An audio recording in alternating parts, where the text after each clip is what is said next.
هنتكلم على فرص الاستثمار للمصريين في الخارج.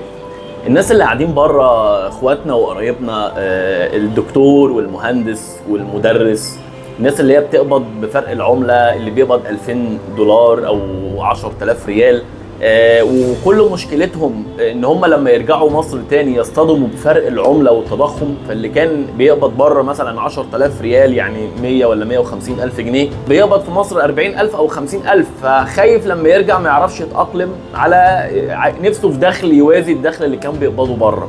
وهنا هتكلم على فرصة استثمارية مهمة جدا في القطاع الزراعي. والقطاع الزراعي ده هو للأسف مش واخد حظه زي القطاع العقاري، ولكن في فرص في غاية الأهمية. وكل توجهات العالم وتوجه الدولة المصرية تقدر تمتلك معانا في شركة بشاير سيوة.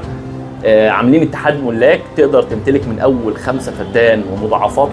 الأرض بتستلمها مزروعة بالكامل بالنخيل المجدول أو النخيل السيوي أو الزيتون، بتمتلكها واحنا بنديرها لحضرتك بعقد اداره واشراف وتسويق للمحصول. يعني حضرتك بتبقى موجود معانا مستثمر مالك للارض اكتر ما انت تبقى موجود معانا مزارع او فلاح.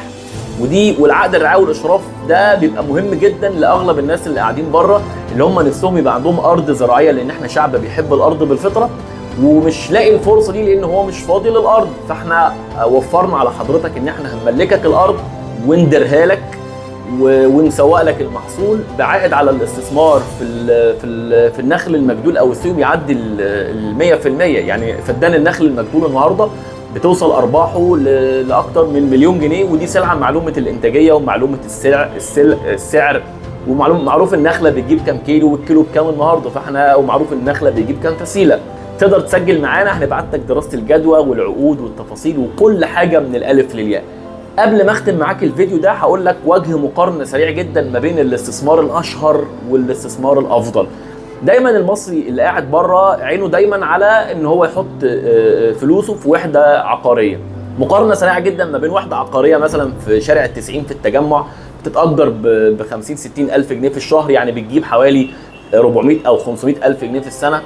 الوحده دي قيمتها لا تقل عن 8 او 9 مليون جنيه. طيب انت تقدر تجيب ال 500 600 الف جنيه دول في السنه من فدان مجدول قيمته لا تزيد عن 500 الف جنيه. فهنا الفرق ما بين الاشهر كاستثمار عقاري والافضل كاستثمار زراعي.